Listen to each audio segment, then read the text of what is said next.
कभी भी गिलास में पानी ना पिएं। जानिए लोटे और गिलास के पानी में अंतर। भारत में हजारों साल की पानी पीने की जो सभ्यता है वो गिलास नहीं है। ये गिलास जो है विदेशी है, गिलास भारत का नहीं है। गिलास यूरोप से आया और यूरोप में पुर्तगाल से आया था। ये पुर्तगाली जब से भारत देश में घुसे थे तब से गिलास में हम फंस गए। गिलास अपना भारत का नहीं है, अपना लोटा है, और लोटा कभी भी एकरेखीय नहीं होता। वाग्भट्ट जी कहते हैं कि जो बर्तन एकरेखीय हैं उनका त्याग कीजिए, वो काम के नहीं हैं।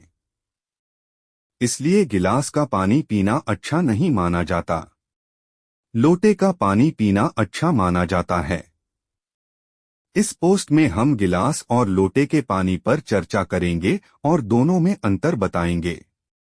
फर्क सीधा सा ये है कि आपको तो सबको पता ही है कि पानी को जहां धारण किया जाए उसमें वैसे ही गुण उसमें आते हैं। पानी के अपने कोई गुण नहीं हैं, जिसमें डाल दो उसी के गुण आ जाते हैं। दही में मिला दो तो छाछ बन गया, तो वो दही के गुण ले लेगा। दूध में मिलाया तो दूध का गुण। लोटे में पानी अगर रखा तो बर्तन का गुण आएगा। अब लोटा गोल है तो वो उसी का गुण धारण कर लेगा। और अगर थोड़ा भी गणित आप समझते हैं तो हर गोल चीज का सरफेस टेंशन कम रहता है।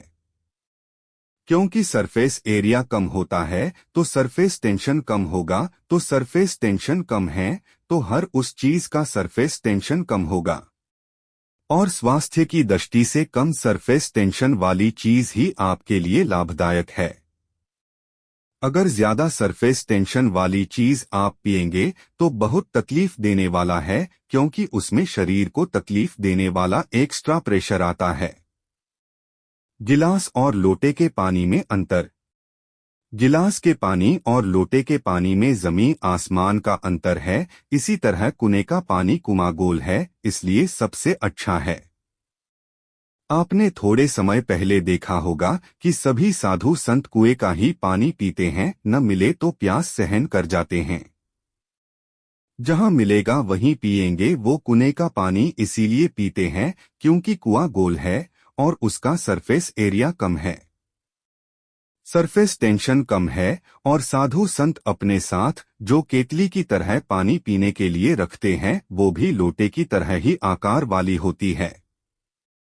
सरफेस टेंशन कम होने से पानी का एक गुण लंबे समय तक जीवित रहता है। पानी का सबसे बड़ा गुण है सफाई करना। अब वो गुण कैसे काम करता है वो आपको बताते हैं। आपकी बड़ी आंत है और छोटी आंत है। आप जानते हैं कि उसमें मेम्ब्रेन है और कचरा उसी में जाके फंसता है। पेट की सफाई के लिए इसको बाहर लाना पड़ता है। ये तभी संभव है जब कम सरफेस टेंशन वाला पानी आप पी रहे हो। अगर ज्यादा सरफेस टेंशन वाला पानी है तो ये कचरा बाहर नहीं आएगा, मेम्ब्रेन में ही फंसा रह जाता है। दूसरे तरीके से समझें, आप एक एक्सपेरिमेंट कीजिए। थोड़ा सा दूध ले और उसे चेहरे पे लगाइए। 5 मिनट बाद रुई से पोंछिए तो वो रुई काली हो जाएगी। स्किन के अंदर का कचरा और गंदगी बाहर आ जाएगी। इसे दूध बाहर लेकर आया। अब आप पूछेंगे कि दूध कैसे बाहर लाया, तो आपको बता दें कि दूध का सरफेस टेंशन सभी वस्तुओं से कम है।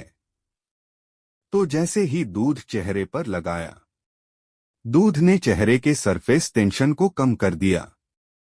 क्योंकि जब किसी वस्तु को दूसरी वस्तु के संपर्क में लाते हैं तो वो दूसरी वस्तु के गुण ले लेता है।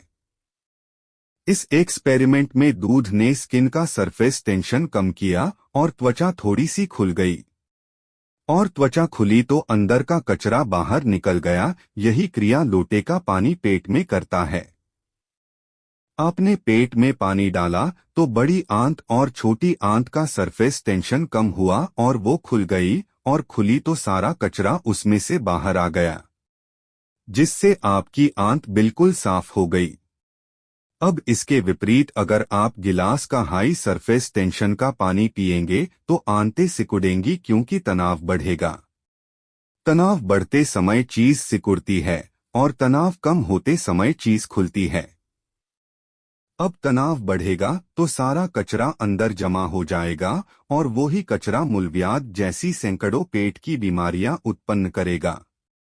इसलिए कम सरफेस टेंशन वाला ही पानी पीना चाहिए। इसलिए लोटे का पानी पीना सबसे अच्छा माना जाता है। गोल कुएं का पानी है तो बहुत अच्छा है।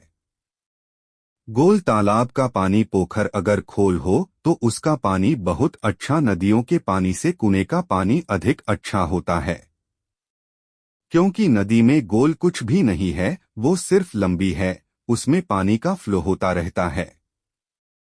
नदी का पानी हाई सरफेस टेंशन वाला होता है और नदी से भी ज्यादा खराब पानी समुद्र का होता है, उसका सरफेस टेंशन सबसे अधिक होता है। अगर प्रकृति में देखेंगे तो बारिश का पानी गोल होकर धरती पर आता है, मतलब सभी बूंदें गोल होती है क्योंकि उसका सरफेस टेंशन बहुत कम होता है। तो गिलास की बजाय पानी लोटे में पिएं, लोटे ही घर में लाएं, गिलास का प्रयोग बंद कर दें। तो वाघभट्ट जी की बात मानिए और लोटे वापस लाइए। आपने पूरी पोस्ट पढ़ी, आपका बहुत बहुत धन्यवाद।